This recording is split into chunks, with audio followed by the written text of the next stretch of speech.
നമസ്കാരം. നമ്മുടെ ഡെയിലി ലൈഫിനെ വളരെ സാരമായിട്ട് ബാധിക്കുന്നതാണ് നമുക്ക് വയറിൽ എന്തെങ്കിലും ബുദ്ധിമുട്ടുണ്ടാകുമ്പോൾ. അതായത് നമുക്ക് ഒന്നും ചെയ്യാൻ പറ്റില്ല. രാവിലെ ഒന്ന് ഭക്ഷണം കഴിക്കുമ്പോഴേക്ക് വയറ് എരിച്ചിൽ വരിക, അല്ലെങ്കിൽ വയറ് വേദന വരിക, ഇടയ്ക്കിടയ്ക്ക് ഛർദ്ദിക്കാൻ വരിക, അതുപോലെ തേട്ടൽ വരിക, ഇങ്ങനെ എന്തെങ്കിലും ഒരു ബുദ്ധിമുട്ടുണ്ടായാൽ മതി. നമുക്ക് വളരെ അസ്വസ്ഥതയായിരിക്കും ആ സമയത്ത്, അല്ലേ? ഇന്ന് ഞാൻ നിങ്ങളുടെ അടുത്ത് സംസാരിക്കുന്നത് ഇത്തരത്തിൽ ബുദ്ധിമുട്ടുണ്ടാക്കുന്ന വയറിലെ അൾസറിനെ കുറിച്ചാണ്. അത് വയറിലുണ്ടാകുന്ന പുണ്ണിനെ കുറിച്ചാണ്. ഇന്ന് കുറേ ആളുകൾക്ക് ഉള്ളൊരു പ്രോബ്ലമാണ് ഈ വയറ്റിലുള്ള പുണ്ണ്. അതിന് നമ്മൾ പെപ്റ്റിക് അൾസർ ഡിസീസ് എന്നാണ് പറയാറുള്ളത്. ഈ ഒരു ബുദ്ധിമുട്ട് എന്തുകൊണ്ടാണ് ഉണ്ടാവുന്നത്, അതുപോലെ ഇതിന്റെ ലക്ഷണങ്ങൾ എന്തൊക്കെയാണ്, നമ്മൾ എപ്പോഴാണ് ഇതിന് വേണ്ടിയിട്ടുള്ള ട്രീറ്റ്മെന്റ് എടുക്കേണ്ടത്, ഇതൊക്കെയാണ് ഇന്ന് നമ്മൾ ഡിസ്കസ് ചെയ്യുന്നത്. ഞാൻ doctor Gatha, senior homoeopathic consultant, olive homoeopathic, Kizhissery, Malappuram district. പുണ്ണെന്ന് പറയുമ്പം നമ്മൾ വായിലുണ്ടാവുന്ന പുണ്ണ് കാണാത്തവരായിട്ട് ആരും ഉണ്ടാവില്ല, അല്ലേ? അതായത് അറിയുമല്ലോ എല്ലാവർക്കും പുണ്ണിന്റെ ഒരു ബുദ്ധിമുട്ടും അതുപോലെ എങ്ങനെയാണ് ഉണ്ടാവുക എന്നുള്ളതും. ഈ ഒരു പുണ്ണ് നമ്മളെ വയറിൽ, അതായത് ആമാശയത്തിന്റെ ഭാഗത്തോ അല്ലെങ്കിൽ നമ്മളെ ചെറുകുടലിലൊക്കെ കാണാം. അപ്പൊ ഇതിനെയാണ് നമ്മൾ വയറിലുണ്ടാവുന്ന പുണ്ണ് എന്ന് പറയുന്നത്.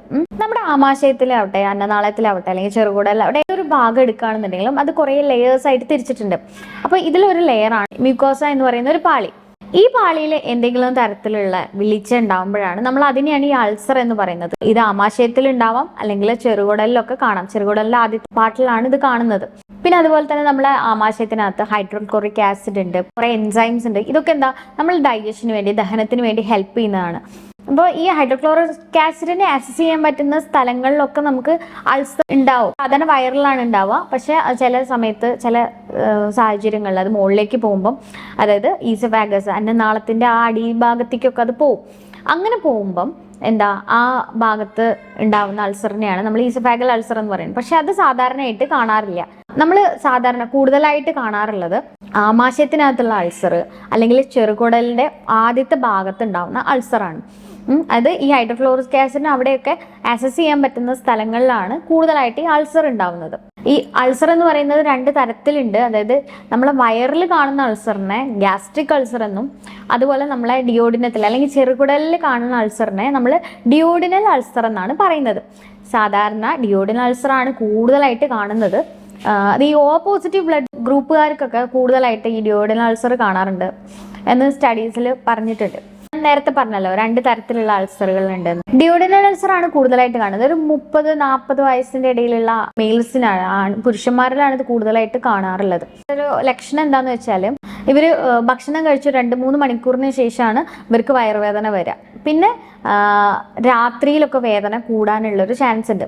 അപ്പൊ ഇവർക്ക് ഭക്ഷണം കഴിക്കാനുള്ളൊരു ടെൻഡൻസി ഉണ്ടാവും. ആമാശയത്തിൽ കാണുന്ന അൾസർ കൂടുതലായിട്ടും ഒരു സ്ത്രീകളിൽ 50-60 ആ ഒരു വയസ്സിലുള്ള സ്ത്രീകളിലാണ് കൂടുതലായിട്ട് കാണുന്നത്. പിന്നെ ഇവർക്ക് എന്താണെന്ന് വെച്ചാൽ ഭക്ഷണം കഴിക്കാൻ ഭയങ്കര പേടിയായിരിക്കും. കാരണം ഭക്ഷണം കഴിക്കുമ്പോഴേക്കും ഇവർക്ക് വയറുവേദന ഉണ്ടാവും. അതായത് പ്രത്യേകിച്ച് ഈ ഒരു നെഞ്ഞിന്റെ താഴ്ഭാഗത്തായിട്ട്, ഇത് വയറിന്റെ മോൾ ഭാഗത്തൊക്കെ ആയിട്ടായിരിക്കും വേദന വരിക. ഈ ചില സമയത്ത് ഈ വേദന ബാക്കിലേക്കൊക്കെ പോണ പോലെയൊക്കെ തോന്നും. ഈ ഗ്യാസ്ട്രിക് അൾസർ കൂടുതലുള്ള ആളുകൾക്ക് ഭക്ഷണം കഴിക്കാൻ തന്നെ ഒരു പേടിയായിരിക്കും. ഛർദ്ദിക്കാൻ വരിക, ചില ആളുകൾക്ക് ഛർദ്ദിച്ചു കഴിഞ്ഞാൽ കുറച്ച് ബെറ്റർ ആയിരിക്കും. ചില ആളുകൾക്ക് ഇങ്ങനെ ഛർദ്ദിക്കാൻ വന്നുകൊണ്ടേയിരിക്കും.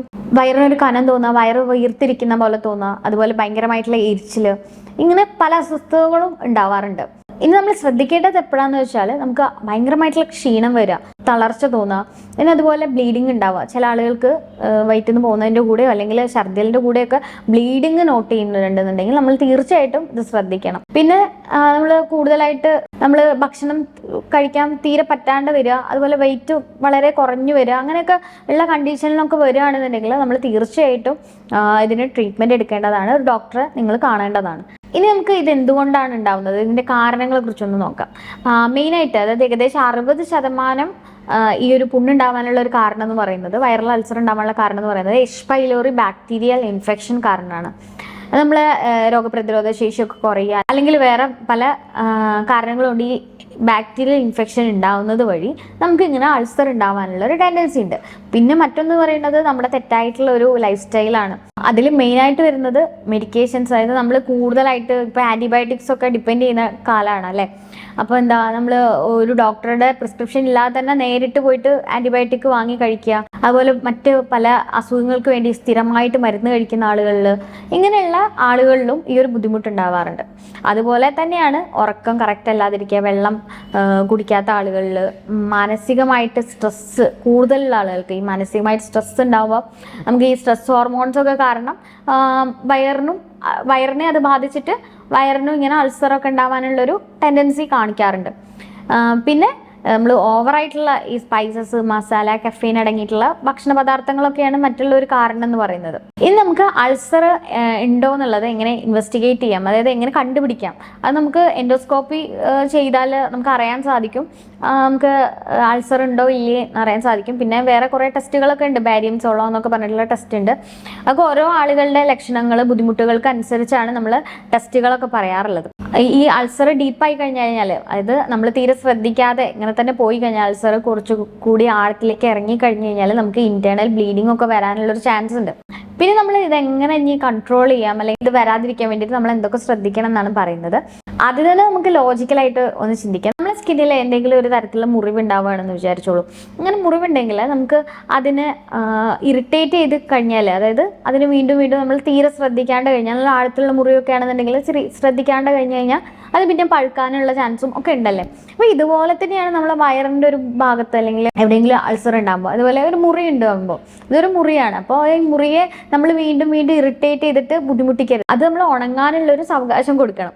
അപ്പോൾ അതിന് വേണ്ടിയിട്ട് നമ്മൾ അതിന് കൂടുതൽ ഇറിറ്റേറ്റ് ചെയ്യിക്കാതെ നമ്മളെ ജീവിതശൈലിയൊക്കെ കുറച്ച് ഒന്ന് മാറ്റങ്ങൾ വരുത്തി കഴിഞ്ഞാൽ നമുക്ക് വലിയൊരു ബുദ്ധിമുട്ടില്ലാതെ ഇത് കൺട്രോൾ ചെയ്യാവുന്നതാണ്. ഇനി നമ്മൾ ഒഴിവാക്കേണ്ട ഫുഡ്സിനെ കുറിച്ച് ഞാൻ പറയാം. അധികം വറുത്തതും പൊരിച്ചതുമായിട്ടുള്ള spicy, masala, junk items, caffeine അടങ്ങിയിട്ടുള്ള പദാർത്ഥങ്ങൾ, അതുപോലെ കാർബണേറ്റഡ് ഡ്രിങ്ക്സ്, ഇങ്ങനത്തെ സാധനങ്ങളൊക്കെ നമ്മൾ ഡയറ്റിൽ നിന്ന് കുറച്ചൊന്ന് ഒഴിവാക്കി നോക്കുക. ഈ ഒരു രീതിയിൽ നിന്ന് കുറച്ചൊരു ചേഞ്ച് വരുത്തിയാൽ തന്നെ നമുക്ക് ബുദ്ധിമുട്ട് കുറയുന്നതായിട്ട് കാണാം. പിന്നെ അതുപോലെ ധാരാളം മധുരവും ഉപ്പ്, ഇത് രണ്ടും നമ്മളെ ഡയറ്റിൽ നിന്ന് കുറച്ചൊന്ന് കുറയ്ക്കുക. ഉപ്പാണെന്നുണ്ടെങ്കിലും പഞ്ചസാര ഒക്കെ ആണെന്നുണ്ടെങ്കിൽ ഒരു ബാക്ടീരിയൽ ഗ്രോത്തിനെ കൂടുതലായിട്ട് സഹായിക്കുന്ന ഒന്നാണ്. അപ്പം അതൊക്കെ നമ്മളെ ഡയറ്റിൽ നിന്ന് കുറയ്ക്കുന്നത് വളരെ നല്ലതാണ്. നമ്മൾ ഭക്ഷണത്തിൽ ഉൾപ്പെടുത്തേണ്ടത് എന്തൊക്കെയാണെന്ന് നോക്കാം.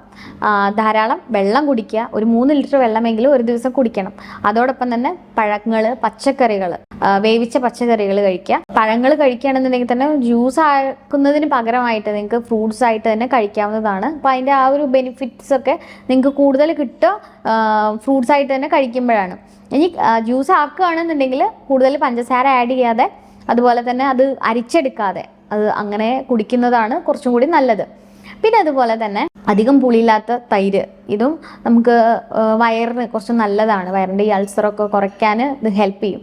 പിന്നെ അതുപോലെ തന്നെ ഓട്സ്, അതുപോലെ സലാഡ്സ്, ഇങ്ങനത്തെയൊക്കെ കഴിക്കുന്നത്, നൈറ്റ് സലാഡൊക്കെ കഴിക്കുന്നത് വളരെ നല്ലതാണ്. പിന്നെ എന്ത് ഭക്ഷണം കഴിക്കുകയാണെന്നുണ്ടെങ്കിലും അതിൽ കുറച്ച് മഞ്ഞളുടെ അംശമൊക്കെ, ഇത് ഈ മഞ്ഞൾ എന്ന് പറയുന്ന ഒരു ആൻറ്റി ഓക്സിഡൻ്റ് ആണ്. മഞ്ഞൾ, അതുപോലെ ഇഞ്ചി, ഇതിൻ്റെയൊക്കെ അംശം കൂട്ടിയിട്ട്, അതായത് എരിവ് കുറച്ചിട്ട് ഈ ഒരു കാര്യങ്ങളൊക്കെ നമ്മൾ കൂട്ടിയിട്ട് കുടിക്കുന്നത് നമുക്ക് ഈ അൾസർ അല്ലെങ്കിൽ വയറിന് എന്തെങ്കിലും ബുദ്ധിമുട്ടുണ്ടെങ്കിൽ, ദഹന സംബന്ധമായിട്ടുള്ള എല്ലാ ബുദ്ധിമുട്ടുകൾക്കും വളരെ നല്ലതാണ്.